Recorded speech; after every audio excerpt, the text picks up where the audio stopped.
Hi, and welcome to A Mug's Life.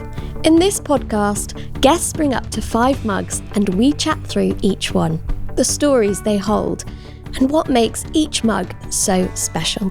Grab a cup of tea or any drink of your choice and come and join us. Hello! We're back for season 3 and we're starting off with a really fun episode recorded earlier this month in Edinburgh with our first guest, Ella Fletcher.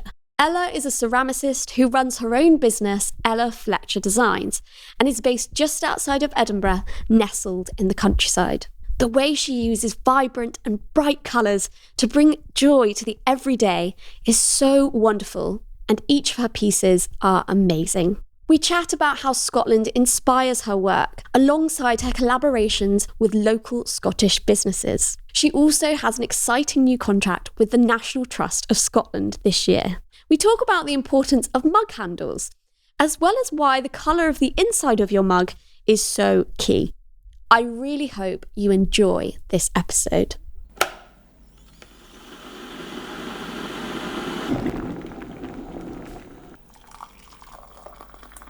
Thank you so much for coming on the podcast. It's a pleasure. We're in Edinburgh today, which is personally very exciting. I know. I'm so delighted you came up to visit. Yeah, it's so beautiful. Even when I was coming from the train station, oh, I know. Around. It's such a beautiful city. It's still funny that it's home now. We moved up here from London about 8 years ago, and every day I'm just like, oh, I love this city. So, what made you want to move? Well, I met my husband up here at university, and then we moved back to London to do, London jobs, and then had kids and just spent the whole time being like, wish we lived in Edinburgh. And it kind of got to a point where we either moved into the suburbs or made the move. And so we made the move, and that was almost 8 years ago, and best decision we could have made, definitely. Because you work in like a little studio just outside of Edinburgh. Yeah, but it's like 20 minutes outside of Edinburgh. And that's what's so nice about Edinburgh is that, particularly I live on the south side, so you get on the bypass and 20 minutes you're in the middle of like rural countryside. And so my studio is a farmsteading, and it's the old hay barn, and it's beautiful, and you're surrounded. So there's a group of businesses there, but you're having to like avoid hares and pheasants on the road as you come in, and like everyone brings their dogs to work, and there's lovely fields to take the dogs out in, and it's very idyllic. I think I feel like I've got the best of both worlds, like living in the city but also working out of the city. So kind of get a chance to breathe. I had my studio before that was in a basement in town, but it had no natural light, no windows, and it just slowly made me very, very depressed. So it was very nice to move out of that. Yeah, I can imagine, because Scotland is so beautiful. To be able to see the nature. Absolutely. It is a very lovely place to live. Especially for your creative pursuits as well. Definitely. Yeah, I do feel I'm massively inspired by the countryside. And most of my designs actually have names after kind of certain aspects of Scottish landscapes. So I spend a lot of time when we go up north taking photos of moss and rusty doors, and there's so much inspiration in kind of the countryside up here. Yeah. And so I will do a separate guest introduction for you. So you are a ceramicist. I am, yes. And have you always been in ceramics? No, I haven't. I started in 2019. So yes, had a selection of jobs before that. I had a cake company in London. I ran a cake business with another person, and we had some success with that. We kind of we made kind of wedding cakes, bespoke birthday cakes, and then started supplying bigger retailers like Harrods and Whole Foods and Selfridges. And that came to an end when my daughter was born. And then I kind of was a bit stuck in where I wanted to go after that. So I did an art foundation diploma because I knew it was something creative that I wanted to do. And one of the parts of the art foundation was ceramics. And it was like complete love at first sight. I became immediately obsessed. And then just after I finished the course, we moved up here. So my aim was, at that point, my 2 kids were very young, preschool, and my aim was, once my eldest daughter started school, I'd be in a position to start a business again. So I kind of got lessons, bought a wheel, bought a kiln, set up in a little room in our house, and 2019 got going. Wow. And then, which was pretty good, because then lockdown hit, but I could still do it at home, and I could still kind of carry on and keep sane that way. Yeah, which was nice. A good time to develop what you were doing. Definitely. And also really good for Instagram as well, because everyone was on Instagram during lockdown. So suddenly I was just like, people were actually watching, which was nice. Yeah, was that when you started to have success on Instagram? Was that like one video or one moment? There were a couple of images that really hit. Yeah, but I think Instagram, that was the glory days of Instagram, where partly because everyone was just sitting at home scrolling, and also treating themselves. So, I got a lot of business early on, because I think people were working from home, so they wanted to treat themselves to a nice mug or something like that. And they were turning to Instagram to, find those things. So yeah, Instagram was insane during lockdown, and it's absolutely ground to a halt now, but it's still there. Still love it. Yeah, and there are lots of ceramicists on Instagram who I look at and have quite big followings. Yeah. I think a lot of people find the process videos really satisfying to watch. I know that I still do. I will still happily sit there for hours watching people throwing pots, which is weird now that it's my day job. But I think there's so many stages of ceramics from start to finish that are interesting to watch, I think. And then you also end up with a nice pretty item at the end. So that's always nice to take a picture of. No, it's very pretty side of Instagram. Yes. And is there a sense of community as well that you can build through, with different Instagram? Yes, massively. So there's the ceramic community is incredibly supportive. I've made so many friends, other potters across the country, who, you're sitting there and chatting away and getting hints and tips off. Got a couple of good ceramic friends in Edinburgh. But also I think I've built up the following that I have on Instagram. It's a very loyal following. It's the people who follow me, they're really nice people, and they're really supportive, and a lot of them have been there probably since lockdown. And I think they quite like the fact that it's not just kind of, you don't really get the glossy professional photos on my page. You get the reality, the behind the scenes, the studio pics, and I think people like to see that side of it as well as the nice, pretty pictures. So yeah, we're not very glossy with our stuff like that, but I think it would feel a bit too fake otherwise. Yeah, it's nice to see the behind the scenes. Yeah. Also, your products are beautiful. Yes, so they can kind of speak for themselves. Yeah, we're currently trying to find the perfect photography setup in the studio, but and I don't know how people do it. Like, some people, they produce the most beautiful shots, and you're just like, why can I just constantly see the ring light, anyway, I'm sure but so it's a work in progress, but I do like Instagram very much. It's a very nice community. For sure. Yeah. Well, shall we start with your first mug? Okay. So the first mug I've bought is the first mug I made, so as I said, when I moved up here, I started getting lessons from a potter called Chris Donnelly. Him and his partner have a studio in Leith, and they do classes. And so I got 1-to-1 lessons with him, and it was like the highlight of my week. And with an awful lot of help, this was the first mug I made. And it's funny how, actually, I don't have one of my current mugs anymore, but it's funny how actually the shape of my mug hasn't changed a huge amount since the very first one. And Chris really taught me about, so there were two things. Obviously, the importance of a good handle, which is something I live by and could talk about for days. And also, this is such a potter thing, good shoes and a haircut. So that is... What's that? The top of your pot and the bottom of your pots look like they're linked.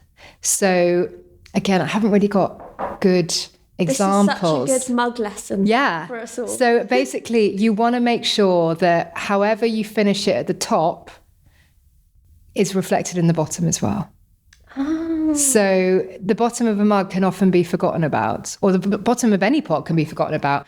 And, you know, a lot of people have foot rings. I could get really geeky about this. Of course, so, we like the geek. Yeah, so you probably tend not to get a foot ring on a mug because most potters are trying to just churn out mugs, and you're not going to sit there spending hours like finishing, but you still need to finish the bottom of your mug. So, you know, I would recommend when you next get home and you look at your homemade mugs, have a look at the bottom, and you will see that actually it's been finessed in some way. So he taught me this kind of little rim here, which I actually don't do anymore, but I really like it. I think it looks it's quite a traditional style. And then the handles. I mean... So what's going on with the handles? So mug handles can make me really, really angry. When you go to a shop, I'm not going to name any names, high street shops that sell really expensive mass-produced mugs, and the handle looks like it will either snap off when you're holding it, or you're going to spill your hot drink all over yourself because it looks really, really pretty, but it is the most impractical handle ever. Oh, it makes me so mad. So basically, again, the thing that Chris taught me was you want to have a handle that you can comfortably hold in your hand with 2 fingers slotted into it, but your fingers are not touching the side of the mug, so you're not going to burn your fingers when you're holding a hot cup of coffee or tea. Wow. So it's comfy to hold. You don't feel like it's going to snap off.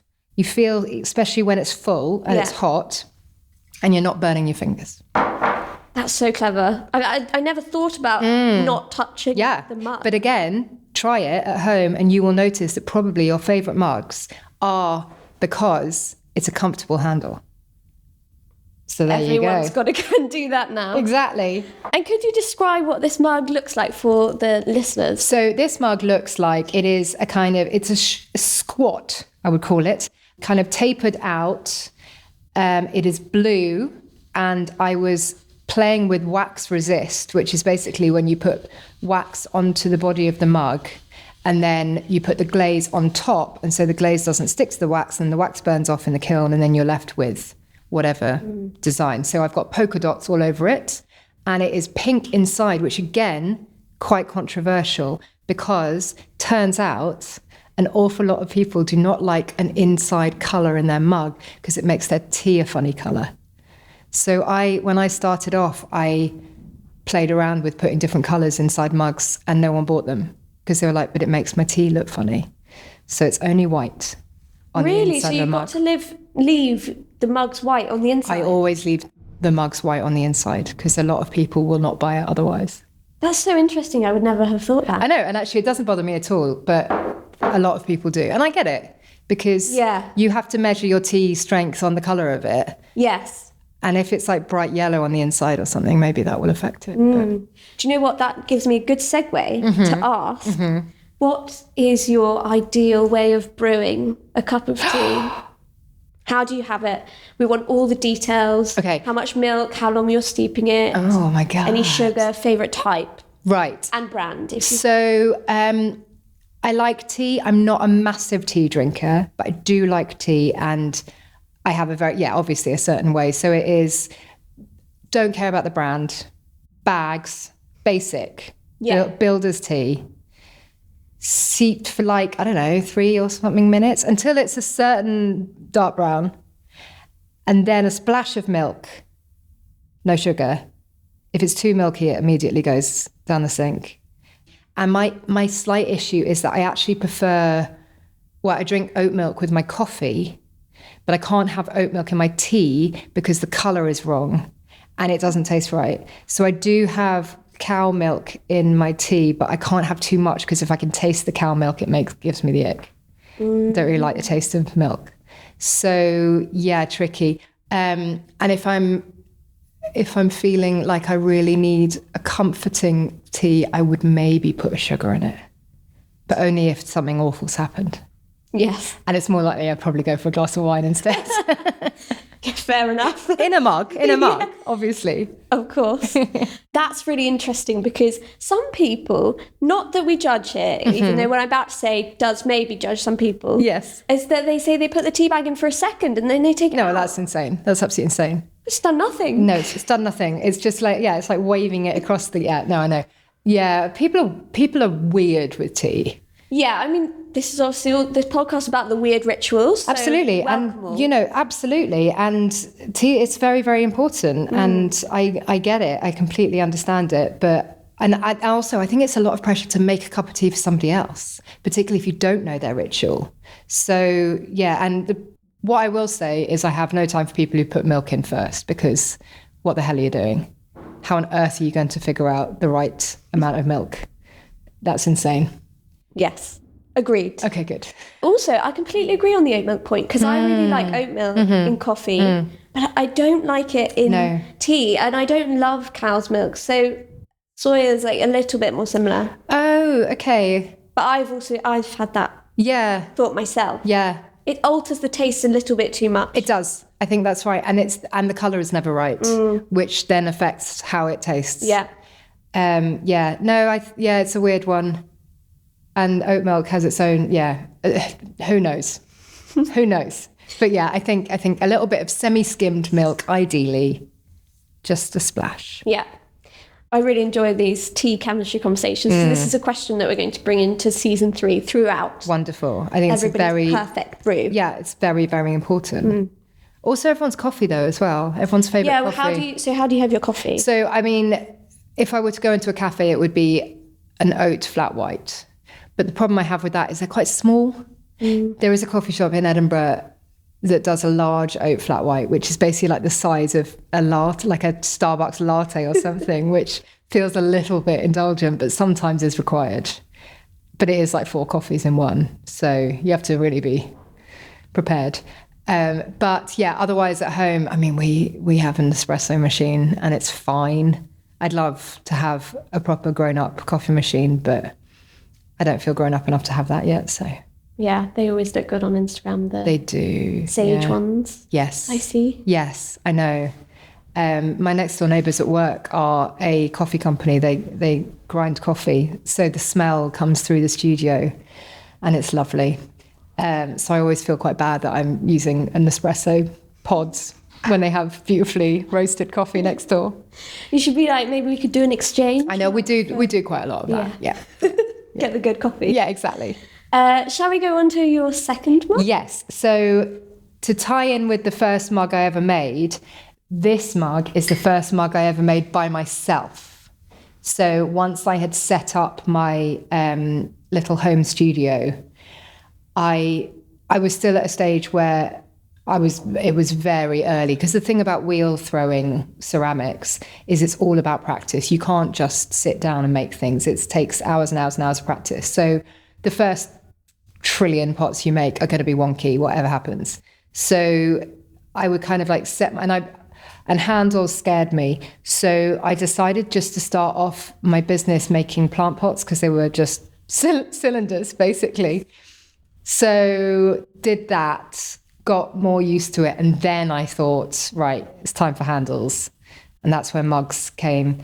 And the splatter design, so this mug is basically, it's a similar shape to the original one, bigger and a bit more, what do you call that, fluted?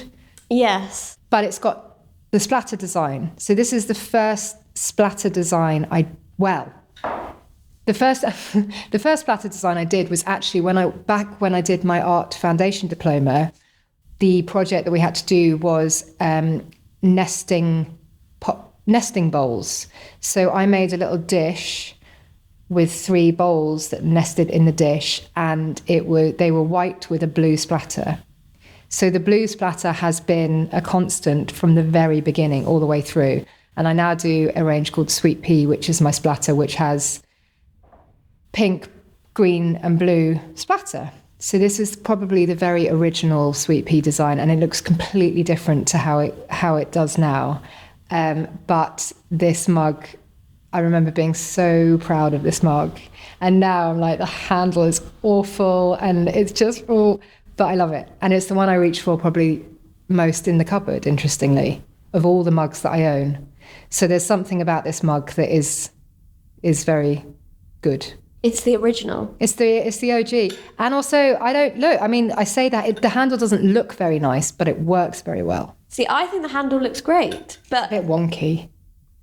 And it's got my original stamp on it, which is funny. How has that evolved? So it's the same stamp, except it's about 3 times as big now. And it says, so it's got the EF with dots around it. And now it says handmade in Scotland around it as well. Whereas this is just a circle with EF and a few dots. So yeah, I would say this is my go-to everyday mug. Do you think you reach for it as well because there's sort of that history with it? 100%, yeah. I can't believe I just said there is history. With the mug. I've got history with this mug. Yes, definitely. I've got a couple of my current mugs in the cupboard, which are good, and I'll probably give them to guests. I probably wouldn't give this to a guest, but this is the one I would go for. So personally, it means a lot to me, this mug. Definitely. So you have your favourites for your guests? I have my nicest ones that I've made. So, I love that. Yeah. I don't have any, actually, they're all seconds, all my mugs. I don't have any, because if it's good enough, I'll sell it. Yeah. So they're all probably chipped or cracked at the bottom. But yeah, they're the ones that I would give to guests. And then, yeah, these are the ones. I probably wouldn't give any of these actually out to guests. That's interesting. That is interesting because what I'm seeing is a lovely selection. Yeah, but I think it's because I don't want anyone else to have them. Okay. Maybe. I don't know. I wouldn't give any of them to guests. But for different reasons. These two because I'm a bit ashamed of them. This one because it's too nice and someone might break it. Same with that one. And this one's my work mug. So, yeah. Yeah. I'd be sad if this one broke, for sure. It's cracked, but it's still going. Yeah. So, yeah. I wouldn't throw it away if it broke. But you wouldn't throw it away? No, I wouldn't. I didn't realise I was this attached to this mug until today. No, I'd keep it... How would you keep it? Just in pieces? Yeah, or I'd glue it back together, or I'd keep it as a pen pot or something. Yeah, well, I have seen those... what's that? It's like a Japanese... Oh, that kintsugi, yeah. Yeah. Yeah, yes. It's amazing how many people are like, have you ever thought about doing kintsugi on your broken pots? I'm like, yes, but I, work too many hours a week to be worrying about the broken ones. I think with pottery, you can't get attached. Until it comes out of the second firing, there is no point in getting attached to a pot because all manner of hell can go wrong with it in the process. So, and when for example, yesterday I unloaded the kiln and it probably had about 150 pieces in it. And I probably lost about 8 of them, mugs, because it cracked or it got stuck to the kiln shelf or something happens. And if you started getting upset about every single thing that goes wrong with it, you wouldn't do ceramics. You have to just put them in the bin or sell them as seconds if you can and forget about it. So yeah, kintsugi is a lovely idea. And maybe I would for this, but I'm not going to bother with everything else. No, it sounds like a lot of... Well, it's just, it's gold lacquer. It's easy, I think. But yeah, it's a bit faff. Well, if it ever does break... Maybe I'll do it for this one. Yeah. Yeah. Make it into an artwork. He can have it, yeah, yeah. Okay, should we go on to your third mug? Okay, so third mug is this one. So this is by another ceramicist. She's called Jodie. Her company is Made and Matter Ceramics. I think she's based in Wales. And I love it because it fits a coffee in perfectly. It's got a really good handle, but a different handle. So it's stylish, but also still practical. And I love the design. I love the colours. They're kind of my kind of colours. It's quite landscapey, but in a very different landscapey way to mine. There's lots of different things to look at. It is also the most beautifully made mug. It's so neat and smooth. Is this the finish that you were talking about? Yes. Good shoes. I just really, really love this mug. So yeah, that's why she's on my favourites list. Well, is this So is it supposed to be a landscape? Do you know? 'Cause it's I don't know. I think, I'm not sure. It must be. Because it's almost like it's got little birds in the sky and hills and things. I don't know. It's quite abstract, isn't it? So, and I mean, it's just, there's loads of different mark making on it. I think it's quite interesting how she's gone about it. So she hasn't used glaze. She's used slip and underglaze here. So it's a different way to how I decorate my mugs. And I find that quite interesting. Like she's used a pencil here and lots of like scoring out here and stuff. So yeah, just lots of things to look at each time. I notice new things each time. Yeah. And I like the rectangular handle. I do too. It's great, isn't it?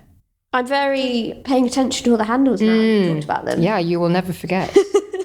That and the bottom of a mug. Yeah. Yeah, so it's gorgeous, that one. And so she's a ceramicist based in Wales. I believe so, yes. How did you acquire I discovered her through Instagram. Yeah. Can't remember if I did a swap or I bought it. Can't remember. Quite often, this one was a swap. I think I bought this one. I just, when sometimes you're just like, I need that in my life. I just need it. And it's funny buying myself mugs now because it seems like a silly thing to do. But I love mugs, so why would I not? And I don't want to just have a cupboard full of my own ones. Yeah. So I will selectively buy handmade ones every so often. How are you drawn to them? Is it either through Instagram or... It's always Instagram, I think, yeah. I mean, I follow a lot of ceramicists on there, so yeah, Instagram. And I mean, increasingly Pinterest actually, because I think Pinterest is changing so you can actually buy things quite easily on there now. So, and I go to Pinterest for kind of home interiors sort of inspiration anyway, so things come up. But I would probably, if I discovered someone on Pinterest, I'd then go back to Instagram and find them on there. When I buy like a more expensive mug, I put it to a side of my mind. Yes. And then I'll be like, right, it's time now to treat myself to that £40 Yeah. mug. What happens if it's sold out though? Well, I normally have to wait for the, what do you call it? The drop. Yeah. I'm waiting for the drop. Yeah. Because this is another thing I've noticed from buying more handcrafted mugs. They sell out very quickly. Yeah. And you are actually, this is another good segue, because you are launching a website. Yes. For your product. Yes. So this was the issue I had when it was just me trying to find the best way to sell to people without it being quite a frustrating process for them or for me. So I tried the drops. That works really well. But I would then get frustrated messages from customers being like, I logged on 3 minutes after and you'd sold out of everything, which I get is completely frustrating. But when you are a one-man band, there are only so many pots you can make. So I have a team of the 6 of us. And last year, as I was growing, we were focusing on supplying shops. So grew that side of the business, the kind of wholesale side. And then this year, the plan is to launch a website that is constantly stocked. So it's not, you don't have to wait for a certain drop. You don't have to wait for pre-orders. You don't have to kind of put in a commission, because I used to do commissions as well. It will be everything that is listed on the website will have stock. So obviously that takes an awful lot of work now to get it up and running. But hopefully we'll be in a situation probably by the start of May where I can launch the website, everything will be fully stocked. And if someone decides to go and buy all of One Designer mugs, I will be in a position that I can restock that within a week or so. So people won't have to wait.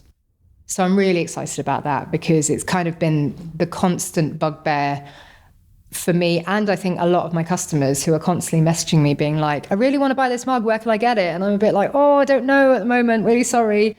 So now at least I will be able to just redirect them to my website and they can buy it, or even on Instagram, and you just click on an item and on an Instagram and buy it with Apple Pay, and it'll be in your hands within 5 days. So it's very exciting. That's amazing. Modern technology. I know.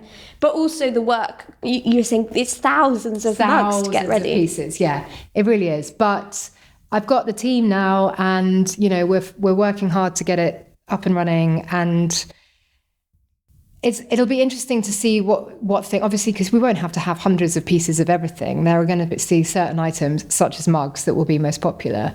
But I'm also going to do, focus on like gift sets and like, so you could maybe buy a breakfast set for someone or, have wedding lists on there. So if you were getting married, you can get people to buy a dinner set or something from my website. So there's going to be lots of different aspects to it.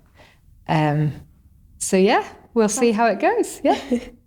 And you've done quite a lot of collaborations so far. Yes. Through the years. In various, I believe, you've done like lamp collaborations. Yeah. And you've done candles. Candles. I've done quite a few candle collaborations. There's a lovely local candle maker, Luna Candles. She's based just down the road from my studio. So yeah, I'll make some pots and she'll fill them. And another candlestick maker, Tinningham Candles. She makes really fun, colourful, tapered candlesticks. And I make my candlestick holders to kind of match her colours.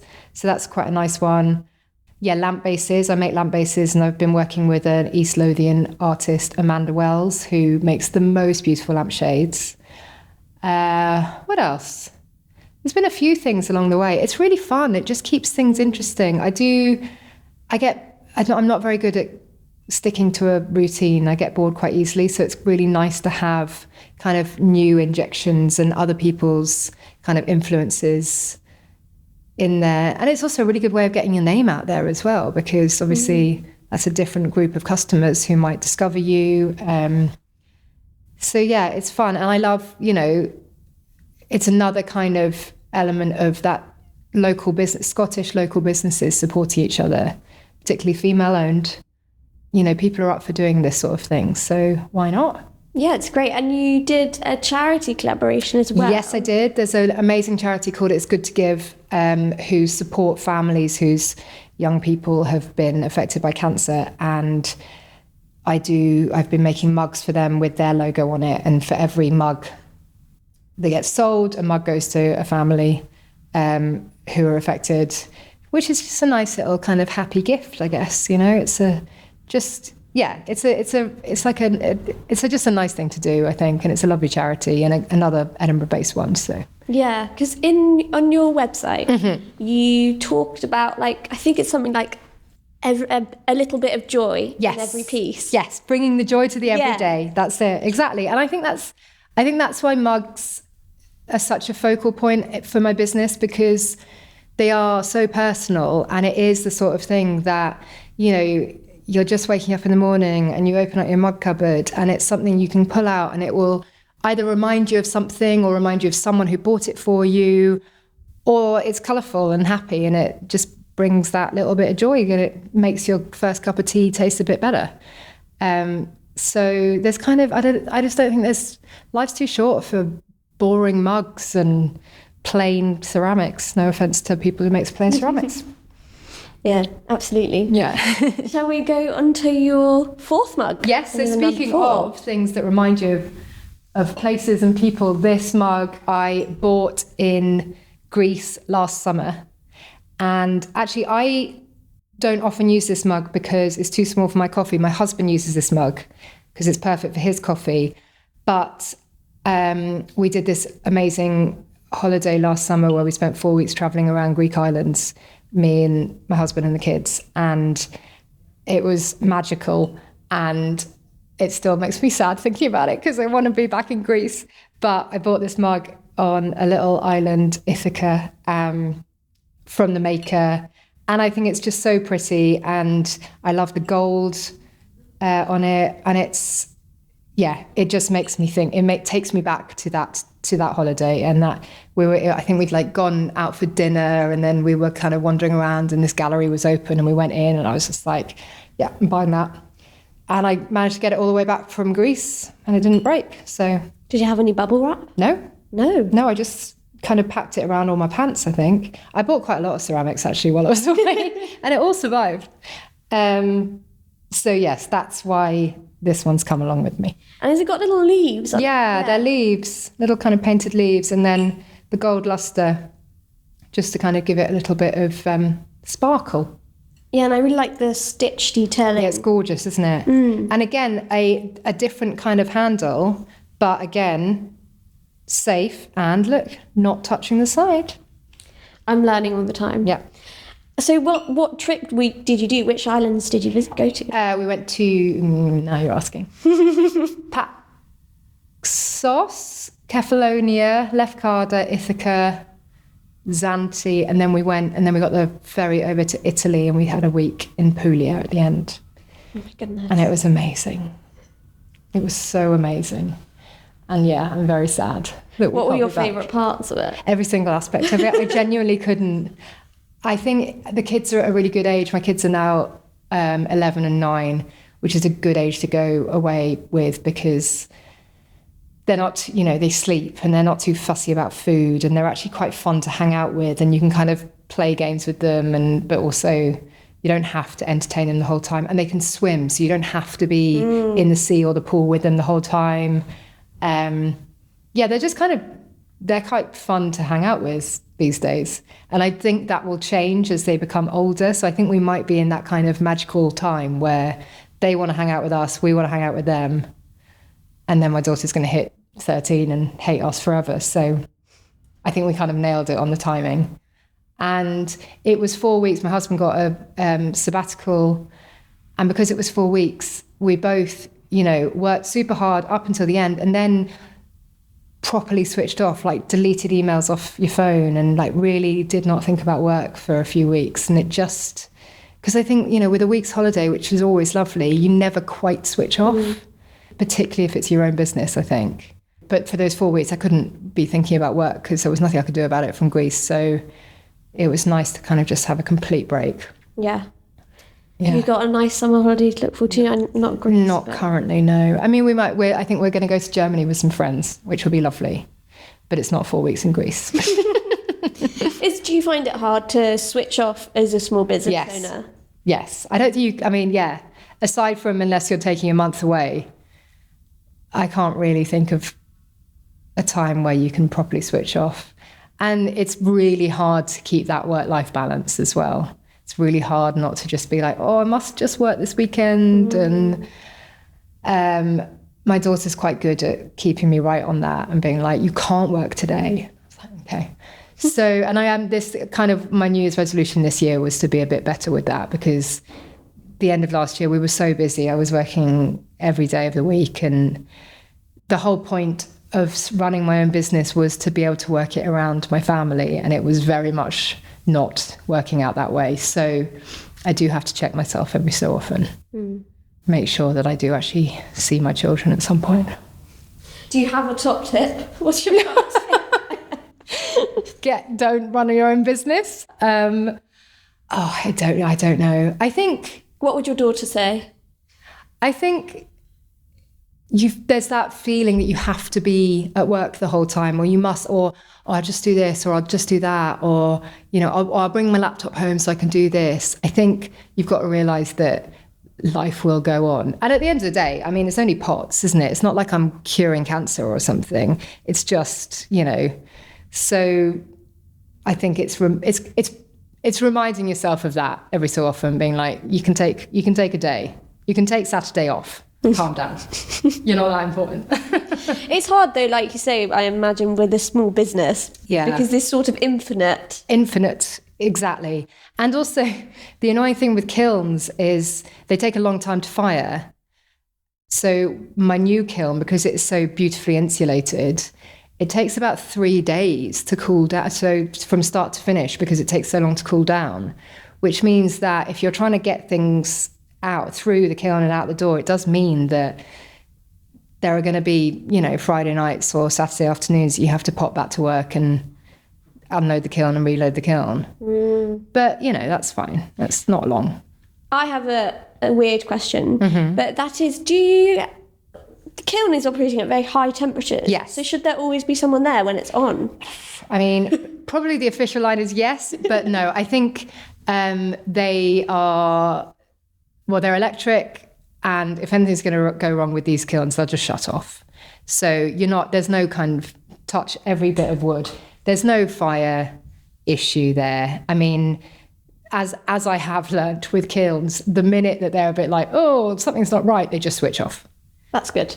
It is. It's very infuriating when you come in the next day and you're like, hasn't worked. I have a little ring camera that sits above my old kiln. And I will quite often just lie on the sofa and watch what it's doing.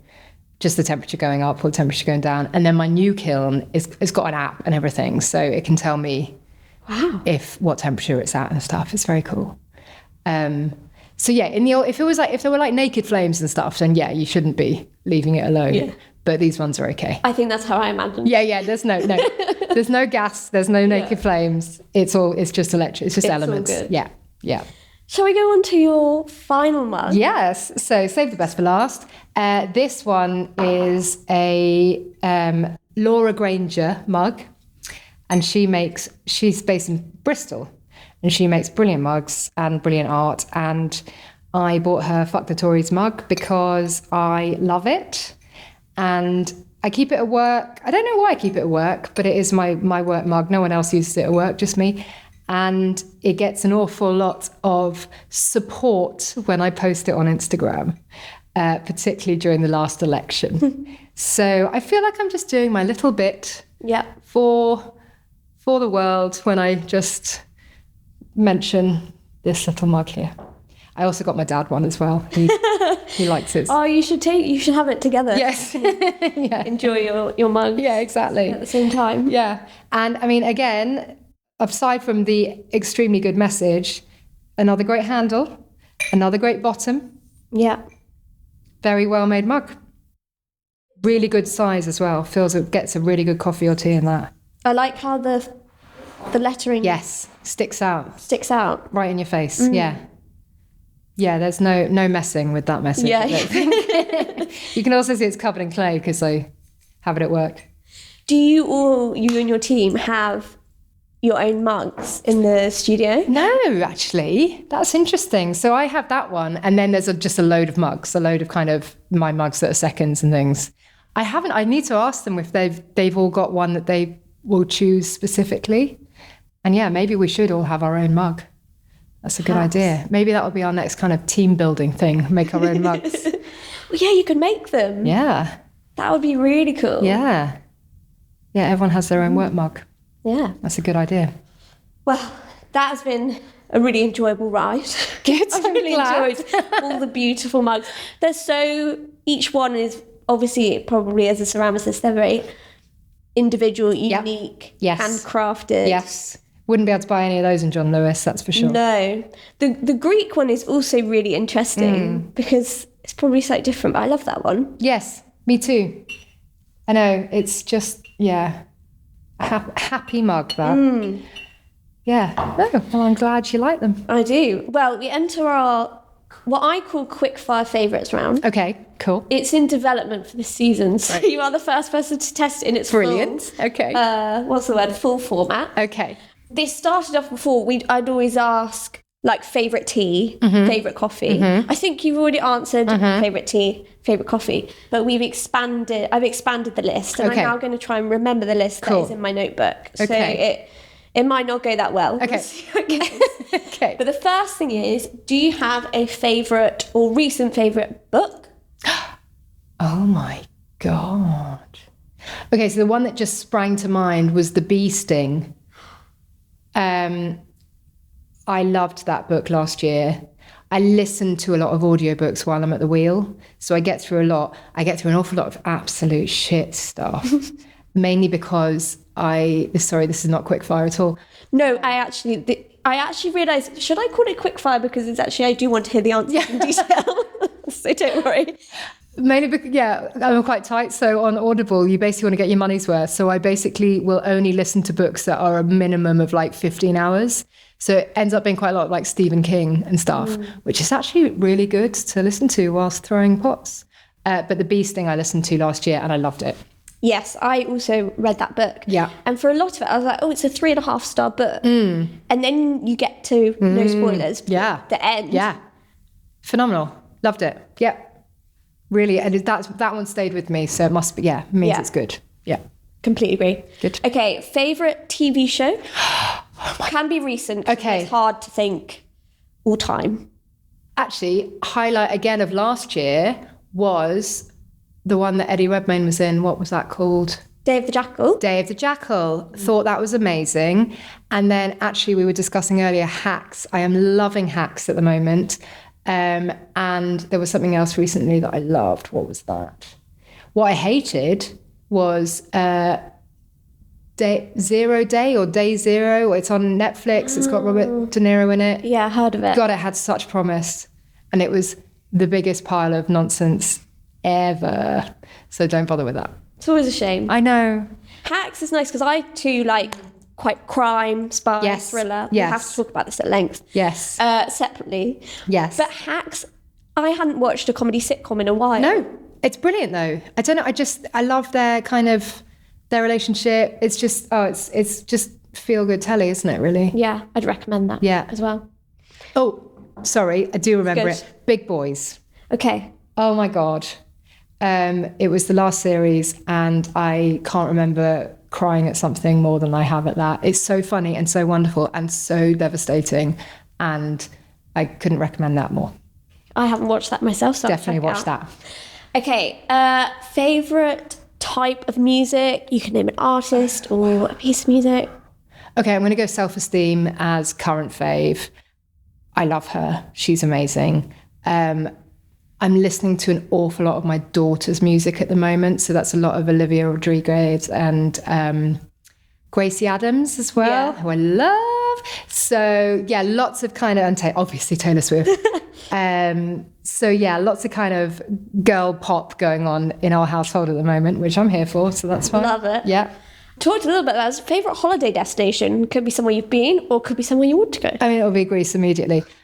Greece or the Scottish Highlands. I'm not very exciting, but those are the two. If we haven't been up north for a while, both me and my husband start getting really we need to get back up into the hills. And we're hoping to go up to near Skye over Easter, which will be lovely. But yeah, for sunshine, you can't beat Greece, I don't think. Finally, on the quick fire favourites. Yes. Favourite podcast? Oh my God! Well, this one obviously. That wasn't a planned question, I promise. So the one I listen to religiously is My Therapist Ghosted Me, with Vogue Williams and Joanne McNally, who is a goddess. And I also love The Rest is Entertainment as well. I think that's quite a good one. Wonderful. And finally, to finish off, do you have a motto or piece of advice that you've been given that you often think of or inspires you? So the main, as I kind of decided to pivot the business last year and really kind of grow it, the main bit of advice I heard was I don't even know, I should find out who actually said it, but it was an ex-professional rower. And they were talking about when they were training for the Olympics, and every decision they made, they had to ask the question, will it make the boat go faster? So if it didn't, then they didn't do it. Down to if we go out for dinner tonight, sort of thing. And I have come back to that quite a lot in the past 12 months. And it really helps you kind of sieve out all of the background nonsense and just really focus on where you want to be. So I like that one a lot. I love that. I've never heard that before. It's cool, isn't it? Yeah. I really need to find out who actually said it so I can, Maybe I'll try and reference. find out. Okay, amazing. For the post. I think they wrote a book. I think there was a book titled. So yeah. Okay. Yeah. I actually forgot that there is a final question. Okay. Sorry. Yeah. I always lie. I'm always like, this is the final question. Oh, sorry, it's not the final question. And that is, what projects are you excited for? What things are you excited for in the next sort of year? Definitely the website. Really excited about that. And then I really want to start focusing on larger pieces, so lamp bases. And I've made a few wash basins in the past, and I love making those. So yeah, kind of bigger, more interior design kind of led things. And more collaborations as well. I like working with others. Because you've got the National Trust. National Trust of Scotland. Yep, that is my first order with them is going out this week. So that'll be great to see it in lots of shops across Scotland. Yeah, is that what that means? So all of your... Yeah, so National Trust Scotland is basically the same, but in Scotland. Yeah. It's a National Trust. And yeah, so they put in an order, you deliver it to their kind of main hub, and then they send it out to their various locations. So yeah, I'll need to find out where they're going. See, I could see that collaboration evolving into you could for different parts. Yeah, that's true. Develop different ranges. Oh, I'll have to have a conversation with them. And I've got a couple of really exciting potential people that I might be working with this year as well. So hopefully I'll be able to... Stay tuned. Yeah, exactly. And where can people find you on Instagram? So I am Ella Fletcher Designs. That's my Instagram handle, and website is the same. And hopefully from end of April, you'll be able to buy my stuff direct on there. Oh, thank you so much for this conversation. Thank you so much. Thanks for coming up here as well. Had a lovely time. Lovely little day trip. Yeah. No, it's been really nice. It's been a joy chatting to you, and it sounds like really fun, cool things happening for you. So, yeah. Thank you.